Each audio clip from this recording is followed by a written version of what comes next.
ain't going back.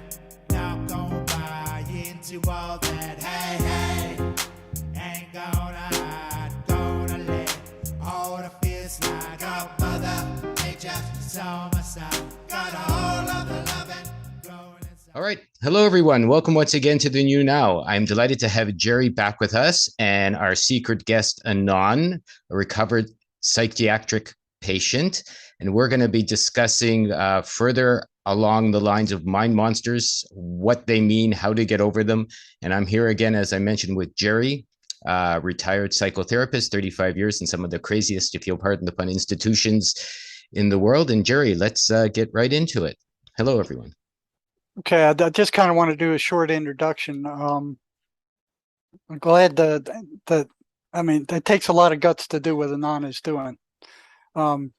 He is a engineer, so he's gone from being psychiatric hospitalized for, I think, 4 weeks as a young man, like 30 years ago or something like that, to getting rid of the voices, to becoming an engineer. And one thing I want to hammer on is that, schizophrenics have been trying to tell psychiatry and the rest of us for decades that the voices are very real. They're not hallucinations. For their effort, what they got was shunned. They got drugged up and they got locked up. They've been told by psychiatry, without any research into the matter whatsoever, that the voices are hallucinations, that their brains are broken, and that they have a chemical imbalance in their brain. Now, that was something made up by the big pharma companies to sell drugs, this chemical imbalance bullcrap. It's been disproven for a long time, but they're still pushing it. There's a lot of research come out recently that just throws it back in their face, says this is bull.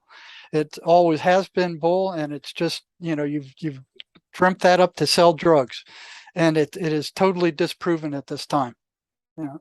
Not only, those of you who are going to a psychiatrist for schizophrenia and been told that you have a chemical imbalance in your brain, notice that your psychiatrist had never given you any kind of test to test what is out of balance in your brain or how much.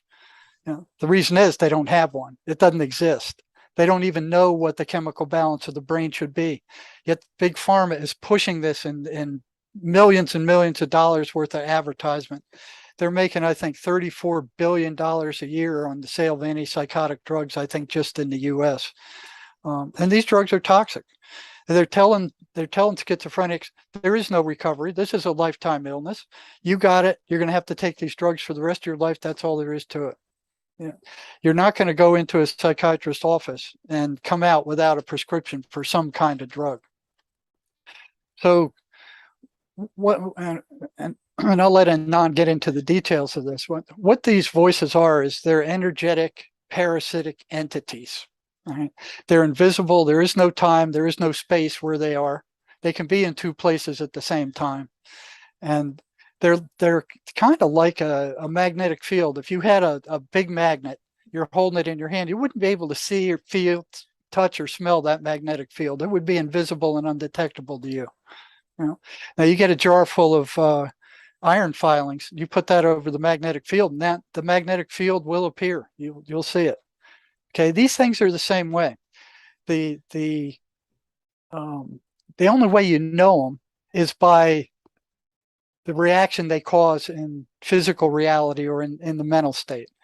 And these patterns are completely repetitive. They go over and over and over again. It's like these things were all made in the same cookie cutter. The voices are telling patients, here in Arizona, 2,500 miles away from where I worked at the state hospital in Georgia, they're telling them the same things. It's the same stuff over and over and over again. It's like they were all made from the same cookie cutter.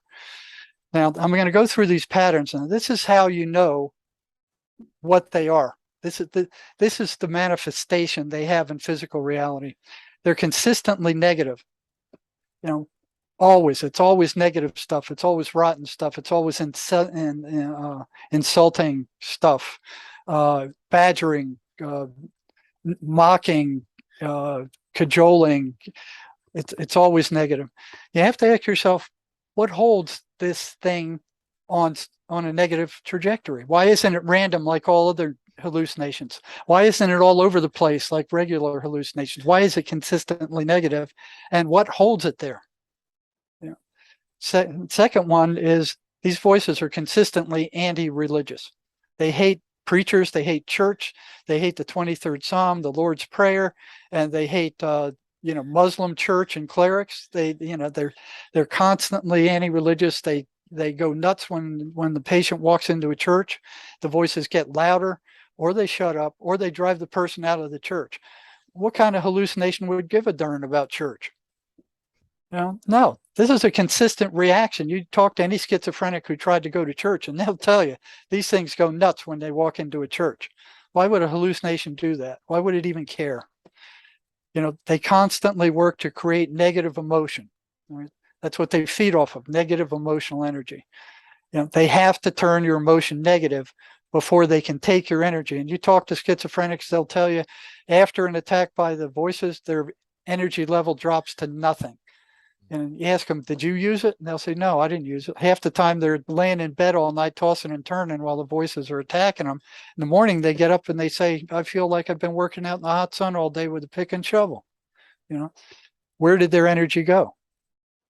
So they energetically drain their victims. That's why they are constantly putting nasty stuff in there. A lot of times these voices sound just like the regular voices you hear all day long, except their intent is very different. They have a very negative intent. They want to get the person in trouble. They want to get him in fights. They want to break him off from contact with anybody. They want them isolated, so they're in their bedroom by themselves, just listening to the voices. Mother's, dad's gone, everybody's gone. They want to isolate the individual. They do to us what we do to cows. People eat food, they generate energy. The cows eat grass, they generate milk. We bring the cows in, the farmer isolates them, milks them. It's exactly what these things are doing to schizophrenics. The voices get louder when ignored. Psychiatry will tell their patient, oh, just ignore them, they're hallucinations. No, they get louder. Consistently will get louder over and over again. They foster self-destructive behavior. So, they'll get schizophrenics to trip themselves up, to sabotage themselves, to quit school, to stop taking their drugs. They'll do whatever they can to trip them up to generate that negative emotional energy. They demand the attention of the victim. So it's a battle for the victim's attention, the voices versus the victim. Kind of sounds like what they've done to everyone over the last few years. Isolate them, put them in a box so they can only listen to bad boys. Yep. Seems like they've made the whole world into an institution, in my opinion. Exactly right. You look through these facets here, and they're exactly the same thing that the deep state is doing to us over mainstream media right now. I agree. Yeah. So they maneuver for increased control over their victims. So that they want more and more and more control, and they just constantly are chipping away to get more control. To do that, they have to isolate the individual. They manipulate perception. Lots of schizophrenics, somebody's laughing in the park or something. They go, oh, they're laughing at me. What are they laughing at? So they'll change your perception into the worst possible interpretation of reality. One thing that's really odd is they have complete access to the schizophrenic's memory. They can go in there, they can pull up any rotten thing they've ever done, bring it up to their attention, and say, look at what you did. You killed a bird, or you stole a quarter, and just rub it in the person's face forever. They demand the victim not tell anybody else about their presence.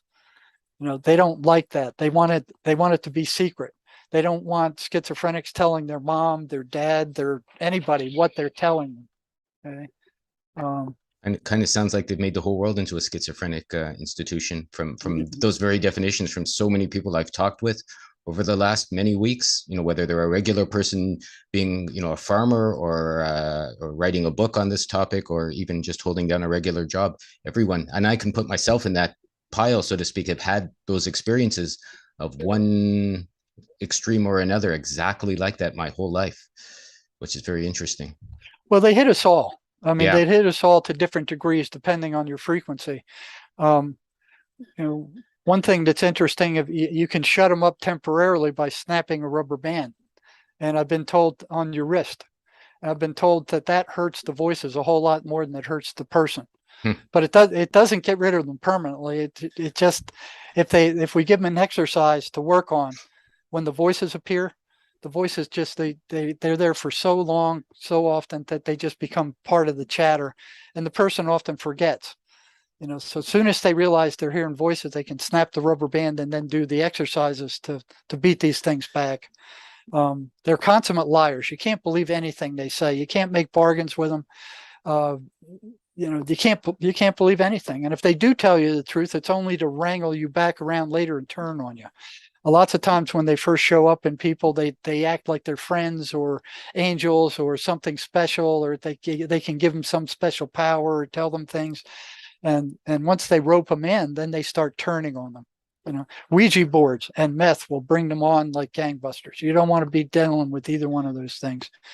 They consistently steer their victim away from anything that might generate joy. They don't want the person to be happy. They can constantly manipulate feeling without even speaking. You could be sitting around feeling fine. All of a sudden you get this heavy feeling over you and you go, where did that come from? They short circuit reason. They love the person to be bored. Boredom is the worst thing a schizophrenic could do, is get bored. They pass themselves as thoughts belonging to the victim. So we're all, from the time we're born, any thought that comes into your head belongs to you. No, that's not true. That's not true by a long shot. So they act like they're your thoughts. And what I've been told is if they're caught, they're punished. So they want to blend in. They're like a lion in the jungle. They blend in with all your other thoughts. And every once in a while, they'll throw some garbage into your thought stream. What do you mean by punished? How do they get punished? I'm sorry to interrupt here, but that's so interesting. No, that's all right. There appears to be a tier thing with them. So I've heard stories of where one voice wasn't doing a good enough job with one girl, and that one got pulled and a meaner one got thrown in there. I've had one directly tell me that if they're discovered, they're punished and they're sent to somewhere called the pit, whatever that is. But they don't like it. They'll cause selective forgetting again. So if you give a client these exercises to do to weaken the voices, they'll constantly make them forget, to do those exercises. Any negative thought about yourself or anybody else comes from them. That's a rule of thumb. They don't want you to have a positive self-concept. They'll do anything they can to destroy that. They'll attempt to pull the victim away from consensual reality, into their strange version of reality. They use confusion as a means of instilling negative suggestions. They'll get the patient confused, and then they'll throw in a suggestion. Well, do this, that'll solve the problem. And then they head off in a negative direction. They're averse to anything positive or beautiful. And they're energetic parasites. You talk to schizophrenics, they'll say after they're attacked by these voices, their energy level just drops down to nothing. Sure. So I'm going to turn it over to Anand now, but what I'll do is I'll be bursting in. So Anand's got his story. That's one person. So I'll be coming in every once in a while and saying, well, hey, this doesn't just apply to, Anand. This applies to all schizophrenics. It's not just a single thing. It's a generic pattern. I would say it applies to everyone who's alive these days. That's been my experience in one degree or another. Yeah. Has whether you're a schizophrenic, maybe we're all kind of schizophrenic just by being on this planet at this moment. Seems to feel that way to me sometimes. It sure does. So I kind of remained silent up to this point because I'm listening to everything that Jerry's saying. I'm kind of reliving some of this stuff as he's talking about. I mean, his points are right on. And I credit to him for actually starting to recognize that there were patterns here, repeatable patterns that are occurring. And, you mentioned about, we're all a little schizophrenic in some way, shape, or form. I was taught that when you go above a certain threshold, when you can no longer function in life, that's when your archetype or your personality starts to become problematic. So I guess let me go into my story, kind of how I got there and when I reached the point when I was actually diagnosed with affective schizophrenic disorder, and that was about 30 years ago. So I grew up in kind of a dysfunctional family, so there was a lot of trauma going on, and that's one key note that a lot of schizophrenics have come from dysfunctional families or from traumatic situations where they've dealt with trauma. And he's right on there. Now, the psychiatrist will say, oh, it's a genetic disorder, or it's through this, or it's trauma. I mean, virtually every schizophrenic I've worked with has had a horrible sexual, physical, or emotional trauma. Lots of trauma. Well, I heard the same thing. Oh, it's a chemical imbalance. I looked at the people that were telling me that, and I said, well, then what's the baseline that it's reference off of it? They give me blank stares. They couldn't answer that question. Because if it's chemical imbalance, okay, then there has to be a baseline that you're basing off of, where it's off of. Where are the indicators? They couldn't tell me anything on that. They just said, oh, it's a chemical imbalance. I also heard, oh, it's genetic. So growing up, I encountered a lot of, I would say there was abandonment, death in my family. There was drug abuse, emotional abuse, narcissism, codependency. I grew up in an environment where there was a lot of cocaine around, pills, marijuana. And I tried not to, I was aware of it, but I tried not to partake of it to a great extent. I was offered cocaine several times before I was even a teenager. And I think I tasted once in my gum just to see what it tasted like. I was offered drug dealerships several times in high school, but there was, I guess, a higher part of me that said, I didn't want this type of life, that I valued my brain. I wanted my mind for future use. So I stayed away from this stuff. There was death in my family. My father died in my arms. I lost 2 grandparents all within like a 2 or 3 or 4 year period. So there was a lot going on, a lot of dysfunctionality. There was abandonment going on. There was a whole mess. And I knew that my family was there was a tough situation that was growing up in, and I kind of wanted to get out of it. So that's why I grasped onto education, because I felt educating myself, throughout high school, and I was fortunate enough to be able to go to college. That was my way out of getting out of that situation. So I went for a degree in mechanical engineering, and ironically enough, I took some courses on psychology while I was getting my degree. I took a general psychology, comparative psychology, and abnormal psychology. So I knew of these different psychosis diagnoses. I knew of DSM. I even knew a little bit about schizophrenia. What's DSM? So it's Diagnostic Statistics Manual. It's the manual where they make up all these diagnoses of all these mental illnesses, and they're all made up. There's not one single test for any of them, and there's hundreds and hundreds of them in there. Probably over 300 at this point, and not a single test that will conclusively identify any of them. They're all subjective, made up. It's used as an insurance code to put down on the paperwork and documentation for what your diagnosis is. Because when somebody's depressed, they might not be just depressed. There's a whole spectrum of things going on. It could be a little bit of depression, could have been bipolar, a little bit of a schizophrenia. I mean, there's a whole bunch of different things all blended in. But I think the DSM, it tries to classify it. I don't think it's that accurate, though. No. So I was in my mid-20s. I graduated from college about 1989, 1990. And I guess what was happening, there's a whole bunch of stuff going on in my mind at the time. I'll just touch on the tip of the iceberg a little bit, but there was a lot of stuff going on. It's almost like I was waking up to some of the abuse that was going on. Suppressed emotions were waking up. I actually had some time to kind of figure out who I was. Growing up, I was kind of doing what I could to take care of my family, so I didn't really have time to be a child a lot of times. And everything was starting to wake up in my head, and I started to get really depressed. And it's almost like something was telling me that I was a failure. Give it up, give up what you want to do in life. You're no good. You're not going to go anywhere. And I started to read the Bible over this point in time because I wanted to read and understand for myself what it said without any middlemen telling me or explaining me what it's about. So I was baptized Greek Orthodox. I attended a little bit of Greek Orthodox Sunday school when I was about 5, 6, 7 years old. And during elementary school, I attended a Methodist Sunday school. And about the age of 13 to about the age of 18, I was actually in a Catholic youth group. And I wasn't Catholic, but they were very open. It was a good community group, just to kind of a place for young kids to hang out, to kind of develop themselves as human beings, as individuals. So I had a little bit of a religious upbringing. I wouldn't say it was dogmatic. I would say it was more just about, my view was there's more to this world than just the material realms. And so I had a pretty strong faith.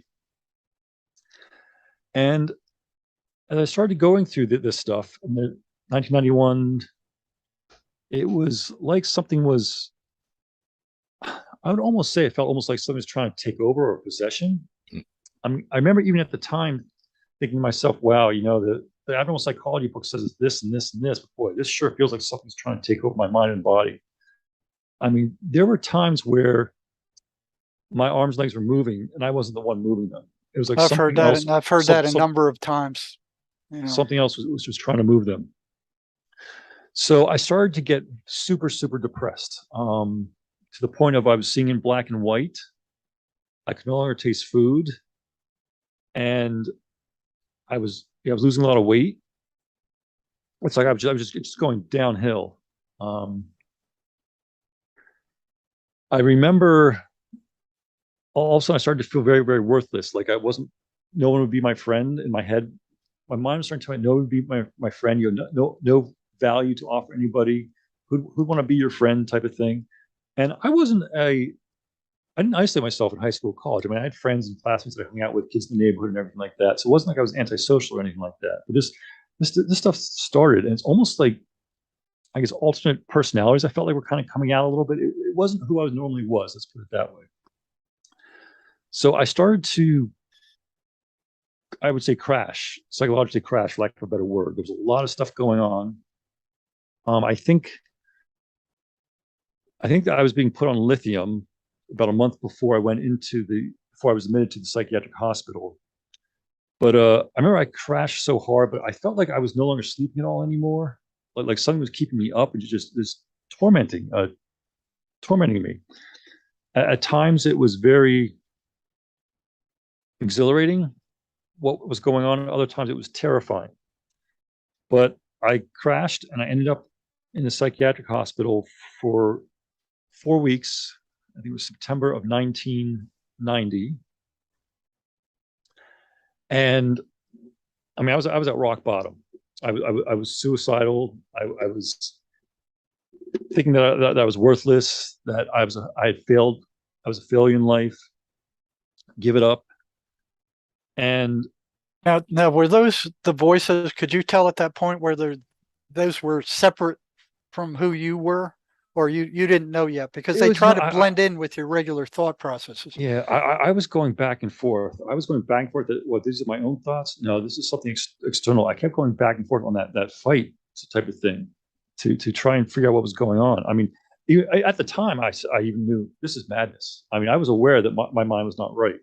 So, I mean, I stayed away from all alcohol. I stayed away from everything, marijuana, any type of recreational drugs during this time period, because I knew my mind wasn't right.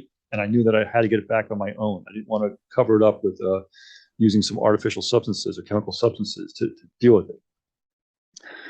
So I was in the psychiatric hospital. I mean, that's a little bit of hell and heaven at the same time. I remember they just kept giving me all sorts of different pills to try and drugs to try. Did you go in voluntarily by yourself? You decided at the time? Or? Yeah, I would say voluntary. What happened is actually my family had brought me to the emergency room that night because my body was thrashing all over the place. It was almost like something was inside me, moving me around. I couldn't really speak anymore. I had a tough time getting out any thoughts or words. So I was fortunate enough. I had health insurance still at that point in time. I was unemployed. See, and that to jump in there a second, that's the process where they're starting to take over. And these people you see that go out and they just start shooting everybody out on the streets, or they stab somebody 57 times, or, you know, that's the voices who have taken them over. You know, Anand is talking, well, it made my arm move, made my leg move. They will move toward taking over your entire body, and they won't quit until they get there, unless you do something to prevent that. Yeah, it definitely felt like a possession was in process. I'll say that much. And I mean, I'm an engineer. I have a very logical mind. I'm a little bit of a scientist too in my own head, but I can't deny what I went through and what these things felt like. So in the psychiatric hospital, I remember they kept trying to get me to snap out of it. And I guess they gave me different pills. Nothing was working. And I remember some of these pills were they're basically just sedatives, I felt, because I remember sometimes, they had these different side effects, like very dry mouth. There was a couple of days that I don't even remember what went on in the psychiatric hospital. And this didn't work. That pill didn't work. It was like a kaleidoscope of different pills, different combinations they kept giving me to try and snap you out of what was ever going on. And how much time did the psychiatrist spend talking to you? It wasn't much. I mean, I think sometimes it might have been 20 minutes a week. Other times it might have been 20 minutes every other day. Yeah, that's about standard. You know, they just dish out drugs. They're big pharma's drug pushers.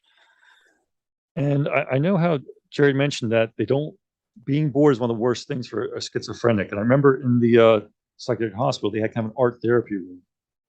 And I knew that when I was doing that a little bit, I felt better because it gave myself something to focus on.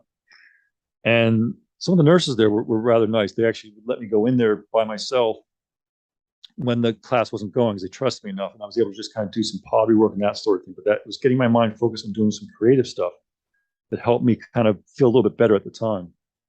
And I remember I was exhausted from these attacks. And I remember the doctors kept asking me, are you hearing voices? Are you hearing voices? And I didn't want to say yes. I kind of said, well, I'm hearing voices, but it's just like, because I haven't been sleeping, it's just like a weird dreamlike state. I didn't say that these voices are talking or telling me anything. Because I was still going back and forth. Are these my own thoughts, or is this something external of myself attacking me? Now, there was about a 48-hour period, 2 days when I was in the psychiatric hospital, where I generally was hearing voices, and they were outside of my mind. And so after those attacks, you felt drained. I didn't want to get out of bed. I mean, I was exhausted. Now, were you able to attribute that? Most people can't. Were you able to attribute that to the voices, or was it just like a conundrum? Like, where'd my energy go? I didn't use it. What happened? Did you think about it at all, or did you just kind of in the confusion, you didn't even pay any attention to it? I think probably my state of confusion, I didn't really pay attention to it. I just knew I could not get myself out of bed. It was exhausting just to lift like lead feet type of thing, even to go for a walk. But once you were able to get yourself moving and got yourself away from the isolation, you felt yourself, you improved a fraction. I mean, it did make things feel a little bit better. So did you feel helpless the whole time, or was there an opportunity I felt like my life was over. I mean, it's the stigma of having been admitted to a psychiatric hospital, first of all.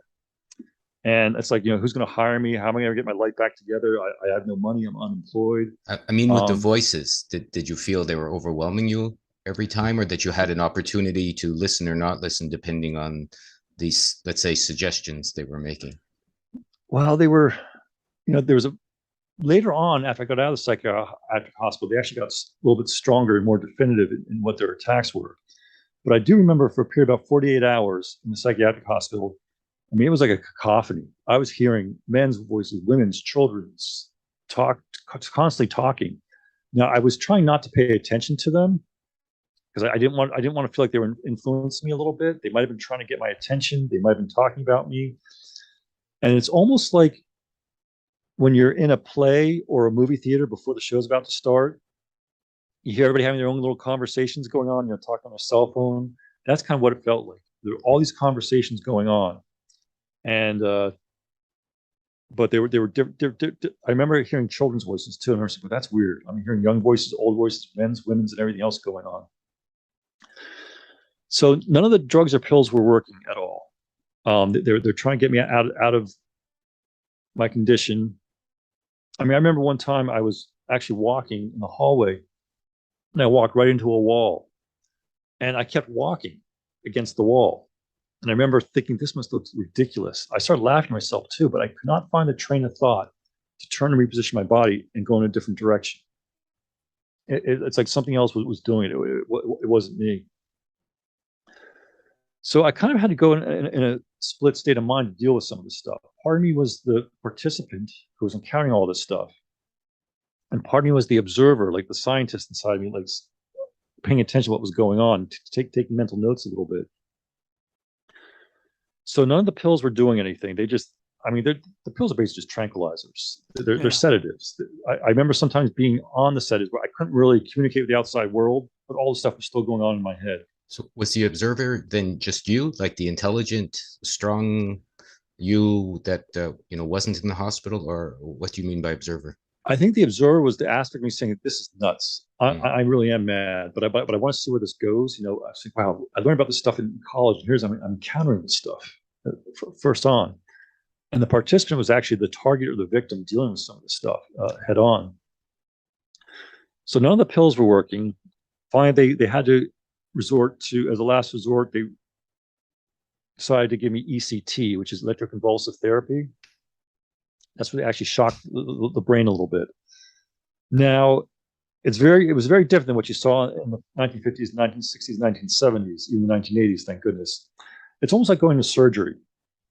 What they did is they give you a muscle relaxant, and they gave me anesthesia, kind of knocked me out. And then they give the brain a mild shock, and they run electric current through it. Now, they have to give you the muscle relaxant because you actually convulse so hard you'll break bones or your whole body will shake and you can tear ligaments and everything else. And because they're giving you a muscle relaxant, you can't breathe on your own anymore. So they also have to put like a respirator on you to breathe for you at the same time. So it was interesting. After the very first ECT treatment, I was still an inpatient then, I felt better. I was still at rock bottom, but I felt like that the thoughts had subsided. It wasn't as strong. I felt more like myself. And I remember telling them, I said, "Look," I said, I'm feeling better. I said, I can rebuild myself from here. And they're like, no, you need 5 more treatments. So they had to give me 5 more treatments, but I would have to say that it worked, at least temporarily. It got me to a point where I could at least function on my own a little bit more so and feel like myself. So I was released the end of September 1990. They assigned me a psychiatrist and a psychologist. So the psychiatrist prescribed medications. I think they put me on a low dose of Klonopin at the time, which they told me was kind of a mood stabilizer. And I was seeing a counselor, and it was more for codependency issues, trying to break away from the family dynamics that I was in. Could I ask about the shock therapy before we move away? Sure. Like maybe Jerry's professional opinion. Why do you think it seemed like it worked at the time, Jerry? Do you have an opinion on that? They don't like shock. That's why they don't like the rubber band around, when you pull the rubber band and snap it, they don't like a sharp shock. And there was a dentist in the 1920s who was experimenting with this, and he would get a static shock generator and he would shock the person hearing voices, and his wife was a psychic. So the shock would drive them out of the patient. Then his wife would pick them up and talk them into the light. And once they talked them into the light, that voice was gone. Which was real interesting. I saw in the state hospital that ECTs would keep the voices away for, hours or days even, but they do damage to the brain. A neurologist can tell from even one shock what the damage is, so they will eventually come back. But they don't like that. I heard they don't like negative air ionizers also, but that came from some patients. I've never tried it. I don't know. Interesting. So they did tell me that would affect my short-term memory a bit. And I do remember, I couldn't remember if I ate lunch or not on a few days and that sort of thing. But I had a total of six treatments. Maybe it did affect my brain a little bit, but I've been able to function normal enough in life. So I'll chalk it up that it was, I would say that it was successful for me. It at least got me to a point where I could at least restart again. So I was seeing a counselor, and I wasn't telling her everything that was going on in my head. I mean, there was so much going on. I didn't want to tell her that I'm still counting these, I call them strong thoughts. But it was almost like a series of tribulations or trials were starting now. So this was probably late fall of 1990. And the first one is, it was like, it was offering me mammon, a path to instantaneous wealth, power, and riches if I essentially kind of sold my soul or gave up what I thought my life quest should be. It's like these tormentors were trying to make a deal with me. And, I understand that Jesus went through some of these similar experiences. It's 40 days in the desert, being offered wealth of the world and everything. And I'm thinking to myself, I have a religious upbringing, and here I am going through some of these same things that led to Jesus went through. I'm like, man, I really am mad. This is crazy. This is nuts. Well, I had something similar where the voice came out of one guy and told me they would give me a lottery ticket number, and I went, no, I don't want anything to do with you. So, I mean, I was below poverty level that year. My income was below poverty level. I was basically putting everything on cash advances on my credit card. I wasn't having a fun time. I was just using the credit cards, doing cash advances to pay for my health insurance, to pay for whatever rent, to pay for whatever food I needed or gas thing, and medicine. So it wasn't going towards fun stuff. It was really just survival. And it made me, these voices are this very strong thoughts, was trying to make me this offer. And I said no to it. I mean, it was tempting, but it actually showed me a way through a business model how to do there, how to get to that point. And it was like making promises that I'd be provided with this wealth, power, and riches if I stopped going the direction that I was headed. But I basically would have to essentially sell my soul or give away myself to it in a sense. So that went on about a month or two. Then it backed off, and there was like a next stage was a different attack. And this is one of the most challenging, I would call a prosecuting attack to defend against. It made me feel extreme guilt and shame, almost the verge of ending my existence. I mean, I was suicidal. It was pointing out every crime in life that I'd ever committed, however minor. It would list every morsel of meat that I ever ate, every fly and a worm that I killed. I mean, it actually went into my thoughts and showed me how I used to go fishing as a kid, fish for trout or bass or sunnies, and you'd have to hook the worm. Well, these strong thoughts were showing me how I had killed an earthworm when I had put the hook in it, and how a terrible being I was. I didn't deserve to live. See, you humans, you kill things all the time. And I started defending myself against these really strong voices. I said to myself, God created me with teeth, tongue, and mouth. Do I have not the right to use them? I said, why is meat made to taste flavorful and provides the most amount of proteinic energy per volume? Why does God encourage some animals to kill and eat other animals for sustenance? And I said to these very strong thoughts, I mean, it was a mental battle. I said, take your arguments to God, not to me. And this archonic attack, it went on for quite a while. I'm using the word archon there. See, and this is one thing that Anon did that all schizophrenics need to do. They need to fight back, because these things are like gangsters or bullies. They'll just keep kicking you. They'll knock you down, and they'll just keep kicking. You have to get up and fight back. Virtually everything they tell you that's a lie. You got to repeat that's a lie. There's a series of exercises you can do to weaken them, but you got to get up and resist them. You can't. You got to fight back. You can't just give in to them, or they'll take you over. Yeah, it's a spiritual battle, and you got to defend yourself, and you have the right to defend yourself against them. I remember back in high school, you know how the bullies could kind of sense the kid that had a tough time at home or that sort of thing, and they would gang up on him? It's the same idea with these, I'll call them entities. They can sense those that are suffering from trauma, and it's almost like sharks being attracted to a wounded fish.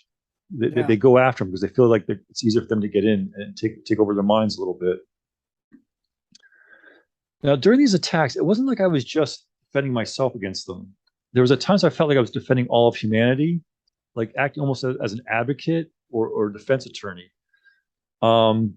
Later attack, it kept stating how worthless and pathetic humanity and I are.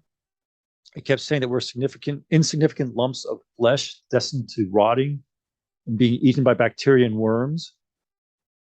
Now, I counter-argued. I put up a defense to it. I said, look, we were created that way by the divine hand. We didn't decide the composition of our flesh, blood, and bones. We didn't determine how our bodies were built or made. It was granted or forced upon us. I said in defense to these attacking thoughts, I said, how can you condemn our form when we had no say or control over its creation? I said, take your arguments to God, for that's where you'll find the answers, not to me. And this was interesting because my defense was so strong on this, it withdrew its stance right away. That attack stopped almost immediately. I don't know if it was the same entity, different entities doing the attack, or if they're all kind of one and the same. There's different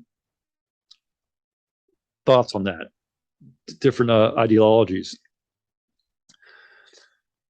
So these attacks would continue. It was going on until like the spring of 1991, and I was suicidal at this time. I mean, I really was. This was telling me to kill myself, that I was worthless. There was times I actually got the hoses out and connected to the exhaust pipe on my car and was putting the duct tape on and everything. And sometimes these thoughts would tell me how to commit suicide. Like one of them wanted to have a very dramatic effect. It kept telling me to go climb a high tension electrical tower and jump off into the wires and just let your body hang there. So I guess it was going for a dramatic effect or that sort of thing. I think what kept me from actually committing suicide is I had some younger nieces in my family, and I just felt like if I did that, it would give them a permission slip to do the same thing if they ever found tough times in life. And I had a little compassion. I had some compassion left in me. I didn't want to do that to them. So without them knowing it, they kind of helped save my life a little bit just by their existence. Well, the statistics are schizophrenics kill themselves at 3 to 5 times that of the general population. Exactly for what the reason you're saying is the voices tell them you're no good, you're worthless, you're a burden to everybody. Why don't you just kill yourself and get it over with? Go ahead, do it now. Can I ask you what the baseline then is for deciding someone's schizophrenic or not? I mean, that I'm curious about, since there's no, like, how do you make that judgment? Oh, there's a whole bunch of stuff. Basically it's what the psychiatry says, it's a break from consensual reality. What would you say? Well, there's a lot of things. It's kind of like Anand is saying, all those symptoms. Now there's a bunch of different kinds of, they have different classifications. But along with schizophrenia goes depression and anxiety and all the rest of them. And what Anand was describing at the beginning was a bipolar process where you go up and down, up and down. So there's symptoms for each class, but they're kind of like classes of human behavior that they have taken and they have turned into a pathological description.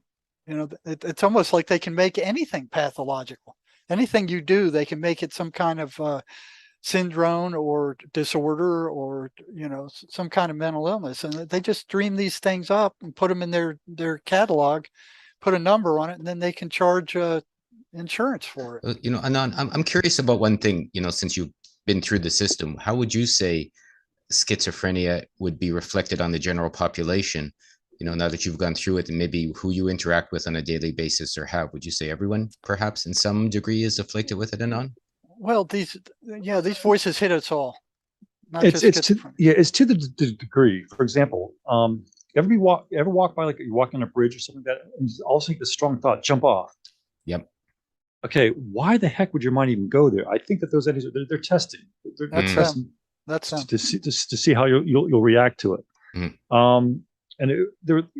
After I got out there, sometimes when I started to heal, there were times where those voices would say things, or those strong thoughts. I kind of laugh at it. I'm like, yeah, right. Good luck. I'm not doing that. They hate to be mocked. They hate to be mocked. I think people, they test their targets or victims to see if they're vulnerable. So another prosecuting attack, it kept trying to convince me how I and humanity did not deserve to exist. It was like something that entered my mind. I was judging all of humanity based on my experiences. I actually saw like almost cinematography or movie-like showing like battles and wars and all the horrible things that humans have done throughout history. I mean, it was almost like it was flashing before my eyes sometimes that was going on. So I was becoming a star witness during these tribunals. I was seeing the history of humanity, and it was showing our species derelict and dysfunctional behavior through my eyes. And it would say, as it's showing these scenes, saying, see, humanity is an abomination. They will never evolve. They don't deserve to exist. It kept stating that humanity was worthless and ignorant creation. And I would stand up to this inquisitor. I would defend against them. I would say, yes, you're right. There's some humans that are evil, wicked, ignorant, and full of hatred. I said, but there are others that are good, compassionate, kind, and full of love. I put forth my defense that you don't condemn an entire species, religion, or culture as being entirely imperfect or defective based on the actions of a few. And I mean, it really was like I was putting up a defense against these thoughts and these entities. So that attack would stop, and the next stage would come on.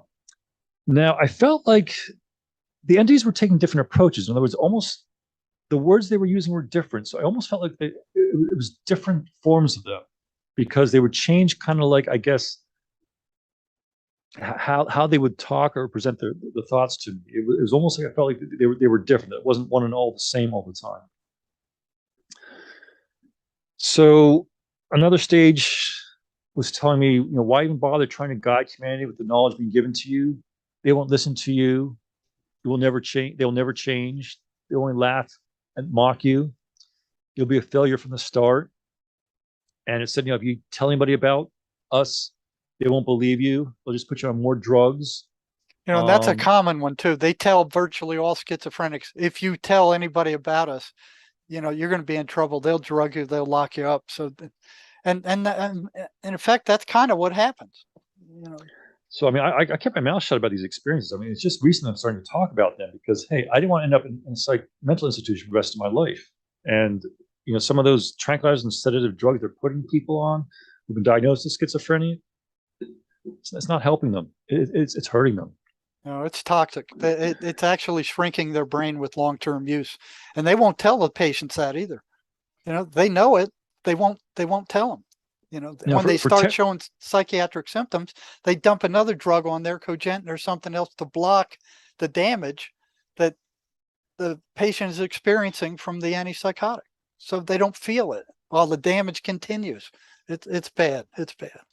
For short-term use, okay, it's like a Band-Aid. You're covering up the wound, but the wound's probably still festering, getting infected underneath the Band-Aid. You got to get to the wound itself, and that's what needs to be done more so. As I said, the drugs, the psychotropic drugs, okay for temporary use, not for long-term by any means. So these thoughts, I kept saying that I was a fool, and I said, why do you want to be the fool? I said, being the fool is my choice. I said, yeah, but why do you want to be the fool? And I said, for the love of humanity. And I felt this thought is true. I mean, your allegory of Plato's cave, for example, how when you try to show people a greater truth or a higher reality, they rebel. It's terrifying to them because it means they have to give up a sense of their old self. Their previous self has to almost die away a little bit to be able to bring on a new perspective on things. So in a way, what these archonic thoughts we're talking about, it's kind of true. People don't like to be let out of Plato's cave. So the next final battle or thought, it was almost like trying to destroy any religion that I had, any faith that I had in God. It was trying me to give up a belief, essentially, in God or some sort of higher consciousness. And that's consistent. And it was telling me I was worthless and everything else. And by this point, I was exhausted. I mean, I've been doing this for like a year and a half, 2 years now. I was mentally, psychologically exhausted. I was ready to give up. I really was getting closer and closer to killing myself. So I started praying to God, or the highest essence of what I thought God was. I said, look, God, I'm going through these weird mental illnesses. I don't know if this is something more profound or if it's just madness, but I need a sign from you that you exist. I need a sign this is all just madness in my head. So I prayed so intensely for about 2 weeks. And I didn't care what the sign was. I just need some proof that God existed. Because if I got that proof, I felt I could go on with dealing with these battles. I do, because keep in mind, these thoughts are telling me now that God does not exist, that religions are all fake. They're false. They're not real. It's all made up delusions. So this went on for about 2 weeks that I did intense praying, just to give me a sign. I need to know, and I didn't know what the sign was going to be. I didn't ask for what the sign specifically what the sign was to be. If a priest knocked on my door, I would have accepted that. If a Bible arrived by UPS to my address by mistake, I would have accepted that. So this is approaching autumn, fall of 1991. And I was doing probably the most intense praying I ever did in my life. And then I woke up about 2 a.m. one night. And that's the thing. A lot of these attacks occur between 2 to 4 o'clock in the morning. Yeah. Where very strong negative thoughts, they're not letting you sleep. I mean, they're keeping you up at night, making you feel anxious. And I kept going back and forth that, okay, this is just my mind playing tricks on me, or there's something more profound going on. This is something external to me doing this. That time limit, that time span is very common for them to attack between 3 and 4 in the morning. It's common. It's very common. So I woke up about 2 a.m. with the feeling that there was a presence in my room. Now, if you want to do screen sharing now, I can actually give a presentation of I'll call it the hallucination or the vision that I encountered. Okay, you should be able to share anytime. Okay, let me pull this up. So I create a little PowerPoint presentation, and forgive my rough artistry here. See if I can get it to work.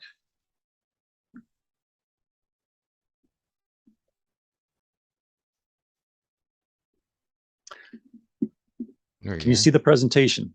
I can. Okay.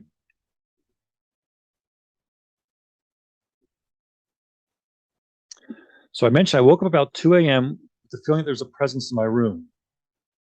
I looked around, I didn't see anything, but I felt like something was there, and it was very, very intense, whatever it was. So I'm lying there in bed.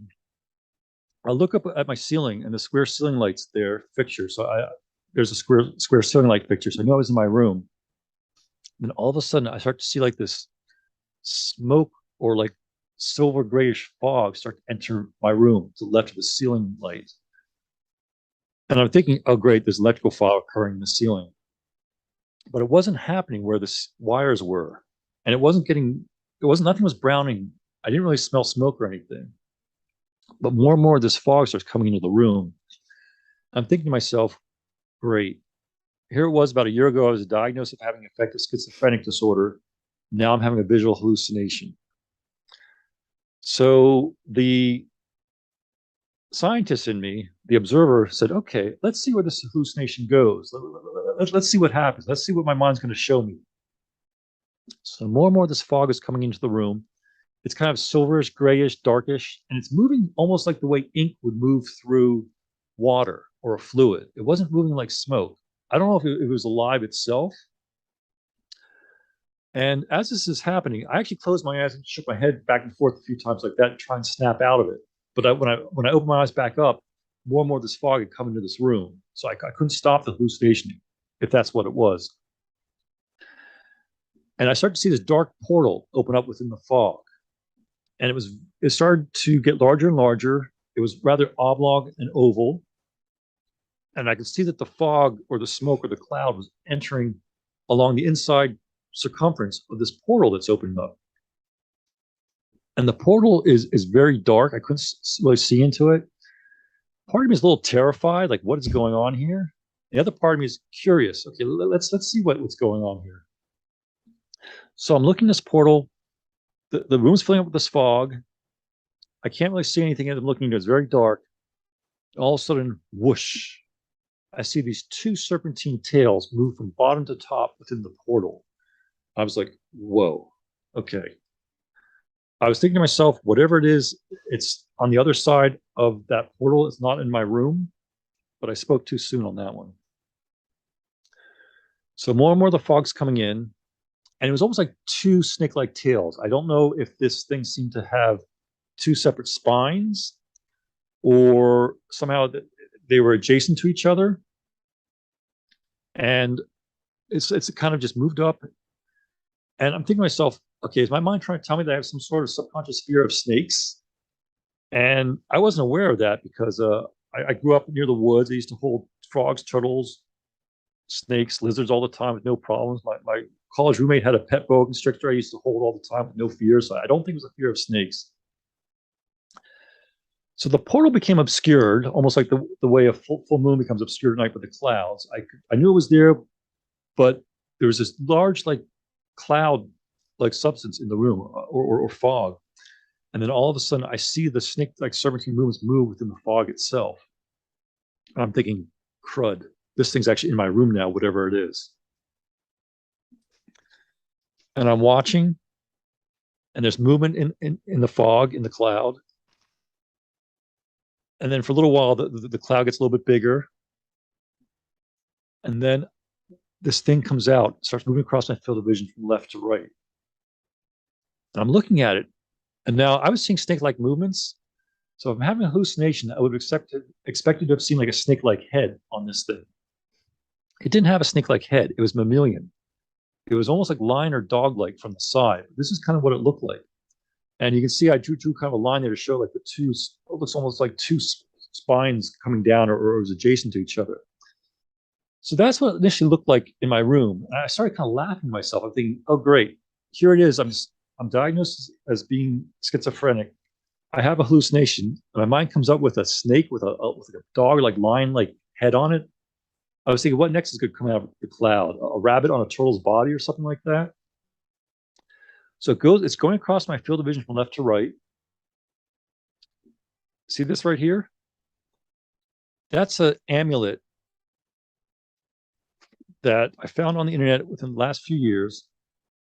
And it's of something called Chnubis, Chnoubis, which is actually an Egyptian god, but it's also known as the Gnostic Demiurge,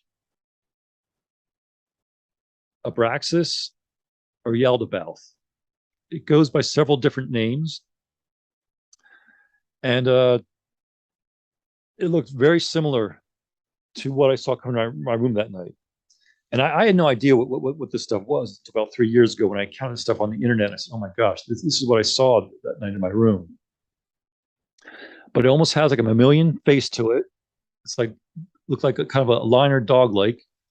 And then the two vertebrae seem to come down out of it. I think this amulet might be from, I don't know, 2nd, 3rd, or 4th century. But if your audience types in Chnubis, Chnoubis, or Yaldabaoth, that's a mouthful. That's spelled Yaldabaoth. They'll see these images as well. It's almost like a creature, god or demon that has a lion-like face and a dog-like body.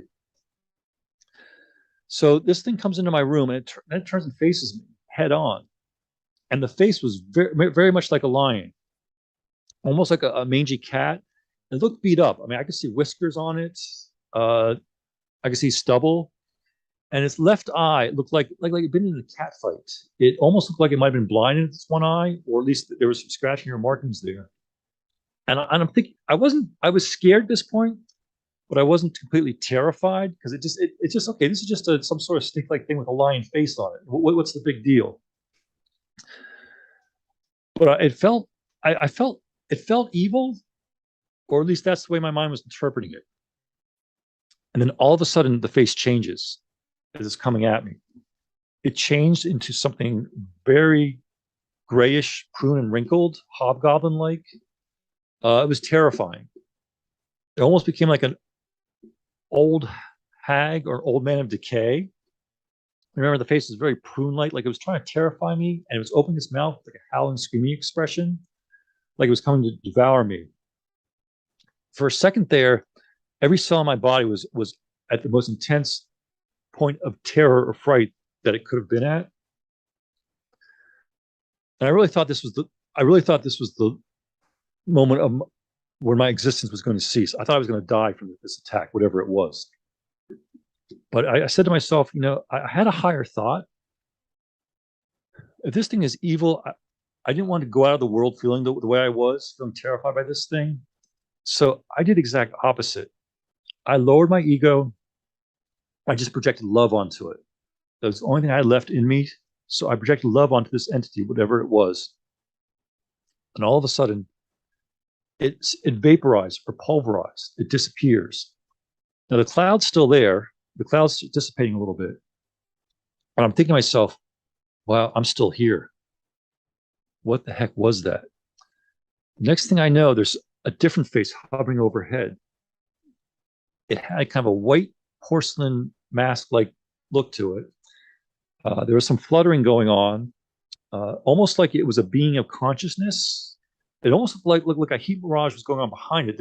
Like reality was changing behind it, but there was this white mask in front of it, and it was sheer beauty. I couldn't capture it with my artwork here, but it was the type of beauty that I felt like I was not deserving to look at. It was almost illuminated, but it wasn't aware of my presence. I could tell that. Like I was aware that it was there, but it wasn't aware that I was there. And I'm looking at this thing, and I felt like, okay, I felt like I should turn away and not look at it because it wasn't of this realm. But I think the curiosity got the best of me, so I just kind of kept looking at it. I was thinking, okay, that other face turned into something very horrible and tried to terrify me. And I'm thinking, what's this face going to do to me now? And it almost felt like there was like strands, like golden silky wisps in the background, kind of fluttering. I don't know if they were like strands that were releasing or what was happening. I felt like there was fluttering, so it could have been interpreted as wind-like in the front. The white porcelain mask with face, that was definite. That's something I remember 100%. And it was sheer beauty. I mean, it was androgynous. I couldn't tell if it was male or female. I kind of felt it was of a feminine nature, though. But it was undescribable beauty. That's all I can say. And then all of a sudden, it became aware of me. And it had kind of pupilless eyes, sheer elegant beauty, and we're just staring at each other. And it felt like an eternity, but we're just looking at it. And meanwhile, there's like fluttering going on. And I'm waiting to see what's going to happen next. I didn't know where this was going. And this beautiful white porcelain masked entity is looking at me, and the fog is dissipating. The cloud is dissipating. I can still see the portal in the background. The next thing I know, the face turns its lips upwards and it smiles at me.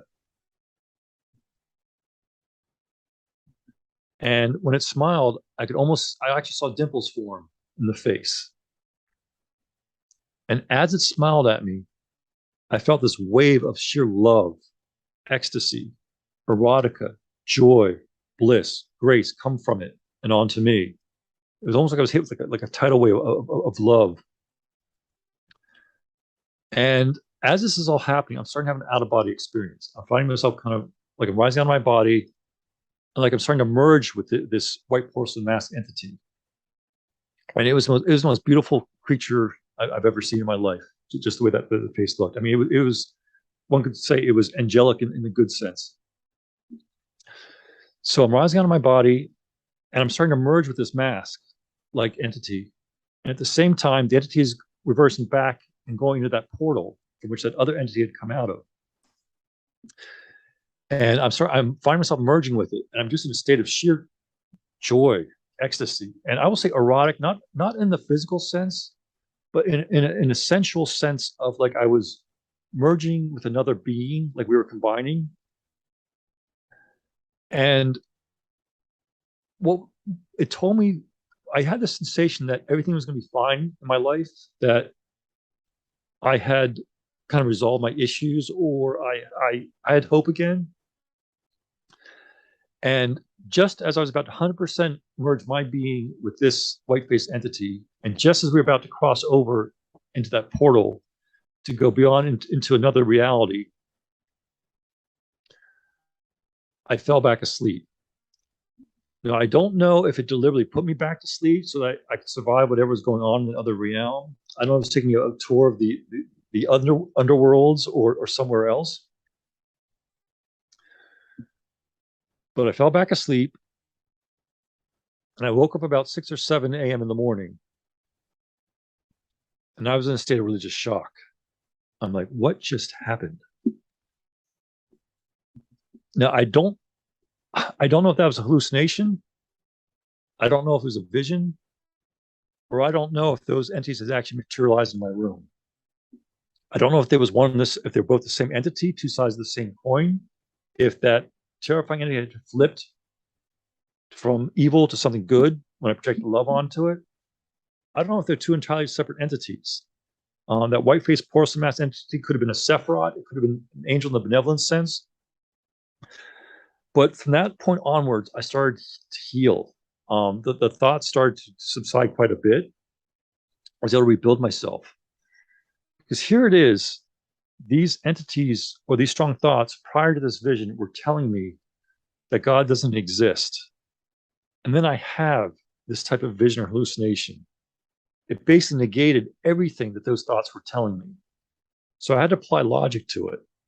I had to go back to my engineering mind and say, okay, here it is, something's telling me that God doesn't exist. And then this is the type of hallucination or vision that I have after praying for a sign from God. And now, if I was to have like a random hallucination, I'd expect maybe a bunch of balloons floating by or some unicorn dancing through the room. This is something that I did not know what it was. And I mentioned that serpentine entity with the lion-like face is referred to as Chnubis, Abraxas, Yaldabaoth, or the Demiurge, for those who are aware of Gnosticism. I wasn't aware of Gnosticism until about 3 years ago. And yet I saw this entity almost 30 years ago. So I have to conclude that there's more to schizophrenia than just mental illness. It's a spiritual battle. I do believe there are both malicious and benevolent entities out there beyond our normal spectrum of vision. You know, the brain is a radio, a receiver, a transmitter, a filter, and a tuner. And we have the reality that we live in, but I think our brains have to also filter out other realities just so that we can function. So for anybody out there dealing with schizophrenia or who knows somebody is, I recommend they treat it as a spiritual battle and to view these entities that they're external of yourself. You know, they're trying to make you feel bad and negative for a reason. You have to stand up to them. You have to defend against them. Talk to them. That's critical. That's critical. You have to realize that they are not you. They are not who you are. They don't belong to you. Now, I've been doing a lot of religious research since that encounter because I had to find answers. You know, what was this? I never told anybody about this stuff. The first person I ever told about that vision or hallucination was to my future wife, and that was probably back in 2005. I mentioned it to a friend of mine back in the summer of 2019, and just recently, with Jerry bringing me on some of his presentations, I've been telling the world about it, what I went through, what I encountered. So here it is. I have a vision of something that was talked about or seen almost 4,000 years ago by our ancestors. When you consider the Egyptian Chnubis, or a couple thousand years ago when you consider the Gnostic Demiurge or Yaldabaoth. And it's also referred to as Abraxas. Now, Abraxas is kind of a multifaceted entity. Sometimes it appears with like a rooster face and multiple tails. It's a mutable figure. Sometimes it looks very goblin-like. Now, I don't know if our interpretation of all these entities is correct. It could be multiple entities. There could be a whole species of these things beyond our normal visual range. They seem to live in a world beyond time and matter, outside of our normal space. If you take a scientific approach, you could say that they dwell in subspace. And a lot of religions talk about this stuff in an indirect manner, like they're trying to interpret it, like the different spheres of reality. But I mean, today I'm a well-established, functioning human being. I've got a wonderful family. I was fortunate enough to be able to pay off my mortgage last year, so I own my house now. I mean, it was a struggle getting back on my feet again from that diagnosis with schizophrenia. I mean, like I said, I was at poverty level. I had to kind of retransition back into this reality. I had to gain a grounding. I mean, we all have to earn a wage, pay our bills and everything. I had to kind of get back into that. So hopefully this discussion will help your listening and viewing audience answer some of their questions, and deal with some of their issues, just to realize that, hey, there is a greater reality out there, and there's definitely something going on up in the spiritual realms. I don't know the specific details, but there's definitely some upheaval going on these days. It could be a spiritual battle. It is. But there's definitely something more going on. And as human beings, I think we need to work on ourselves to develop our character. Just learn to be decent people.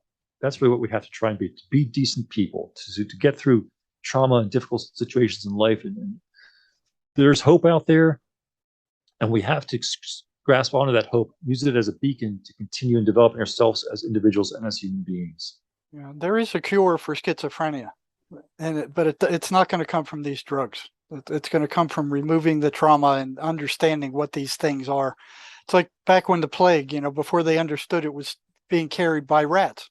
They'd walk around with all these masks on and do all these rituals. They didn't understand the cause. So there was nothing they could do about it. The cause for schizophrenia is the voices. It's the voices that drives this disorder. And you get rid of the voices, and all symptoms of paranoid schizophrenia vanish with them. Well, removing trauma, that's an interesting point. If you've read any of the Castaneda books, he talks about doing a recapitulation of your life and reviewing the trauma to kind of get the stress out of your body, to understand what happened and why, and then to move along from that point. Is that kind of what you mean by one of the ways that they can cure the schizophrenia and remove the trauma? Yeah, there are two new therapies that came out. One came out in the VA they were using the EMDR stuff to get what happens in a trauma. Your ego takes it and buries it. It doesn't want to feel it. It doesn't want to deal with it. It buries it, but it buries it alive, and it creates a negative identity out of that. So anybody with those same traits who approaches you, it's going to be like, you're not going to like them. What do you mean MDR? EMDR. Oh, EMDR. It's a way to swing the eyeballs back and forth.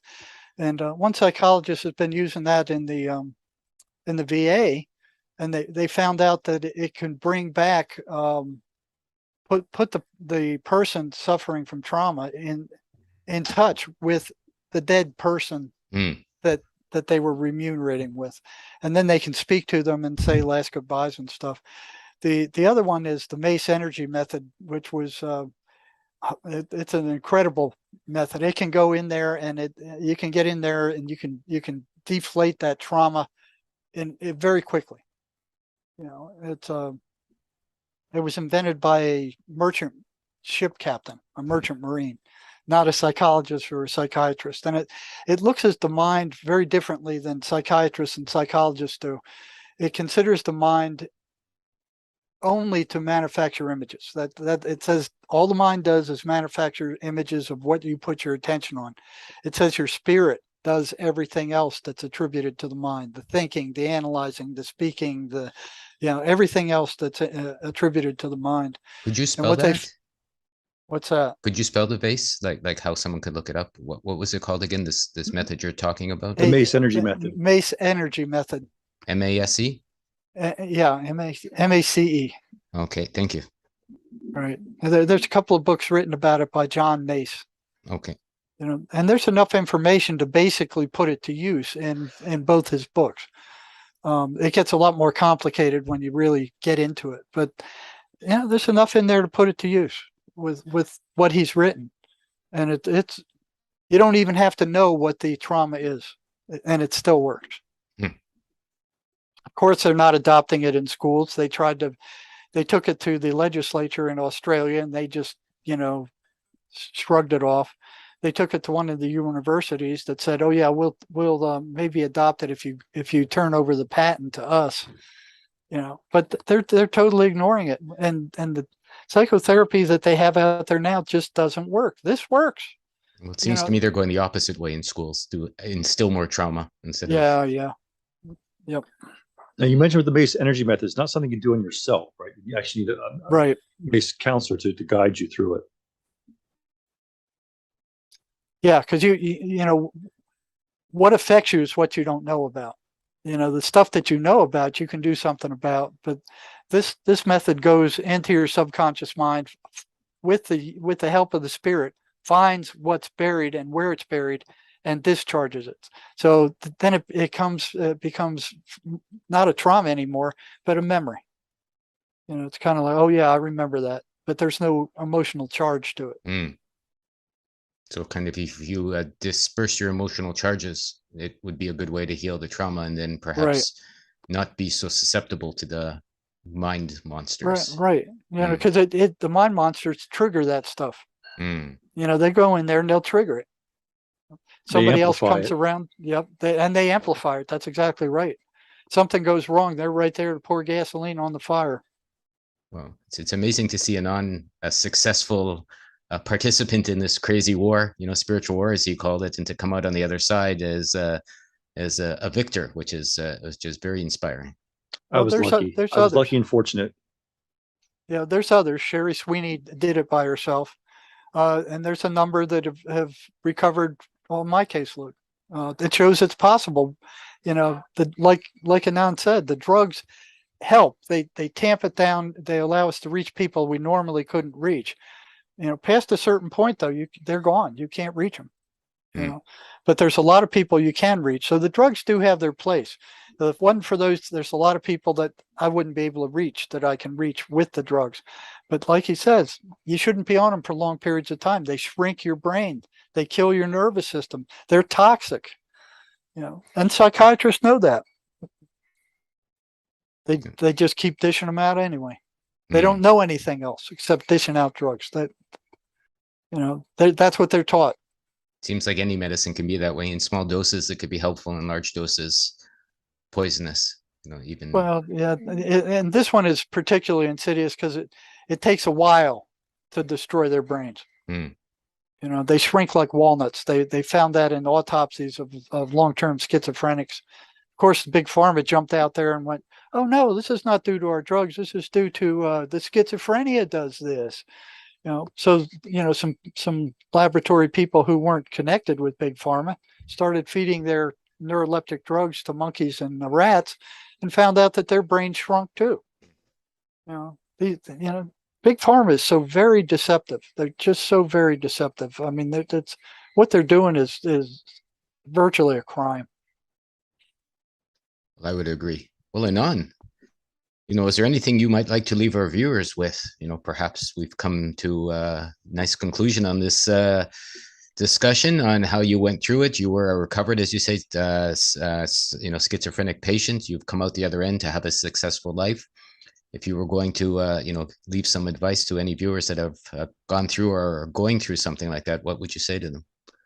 That it's not a life sentence. That you can cure yourself. It takes work, but Yes. if you're dedicated enough to do it, you can recover from it and live a very normal, functional life. And I think you'll be better off for it once you get through it. And if I may, I did write a book about some of my experiences, and it's called Revelations on Interstellar Highway 10. Ooh. It goes into some of my experiences, but it's more about an individual search for one's soul. It goes into comparative religion. It talks about different things. It's really seeking truth in religious exploration. And my website is astroxrising.com, where if they're interested in the book, they can get it by ebook or a paperback, and it's available on Amazon as well. Yeah, perhaps you can send me a link and a link to your website, you know, when we're off, and any other information you want to share, and I'll put it below the video when we make it public. I'd be delighted to help promote your book. Sounds good. All right. So how about you, Jerry? Is there anything you feel like you should leave the viewers with from this lovely conversation? Well, yeah, if you want to know more about, you know, what the voices are, how they work, how we discovered their individual entities, you can get this book. You can get it from our website at jerrymarzinsky.com. That's MARZINSKY. And this goes from A to Z. It goes, you know, talks about psychiatry and the history of psychiatry and how we discovered the voices are actual entities and not hallucinations, and tells you some things you can do about it. You know? It's amazing. It's amazing to get some specifics and some things people can do instead of nothing you can do. I hated hearing that my whole life. Nothing you can do, nothing you can do. And talking to both of you gentlemen, you're seeing there's plenty you can do.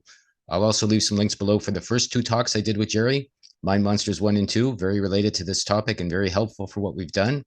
And, you know, gentlemen, I appreciate your time here today. Our pleasure. Okay. Thanks for having us. All right. So Anybody has any questions for Anon or Jerry, please leave the information below. Please like and subscribe. I'll pass them along. Keep an eye here for more. I'll be talking with Jerry again in perhaps about 3 or 4 weeks. We'll be doing some more further talks on the mind monsters. And Anon, thank you so much. And I'm encouraging you, perhaps if you want to share some articles or anything related to what you've done, maybe excerpts from your book, this sort of thing, feel free to share and send them along to us, and we could publish them and help people get a bit of a grip on what you've done and allow them a segue into the healing you've done and how they might be able to help themselves. Will do. Yeah, and there's information on how you can help yourself also on our website at jerrymarzinsky.com. Go to articles and blog. That's a live program. Put that to use immediately. Fantastic. I think there's nothing but help for anyone out there that wants to look for it, that wants to do something. Don't be a victim. Watch and you can see lots and lots of people who have recovered from the monsters and they're schizophrenic and whatever else they want to call their mental challenges, we'll say. And gentlemen, thank you so much for the work you've done and for bringing it out, making it public, and helping people to see that they can even go beyond hope and help themselves to a better life if they so choose to do so. Okay, thanks for having us. All right. Thank you very much. You're welcome. Bye-bye. Bye-bye, everyone. I love you all very much. I thank you guys again, and we'll see you. Light of my heart. No one tells me where I should start. Freedom first is what I say.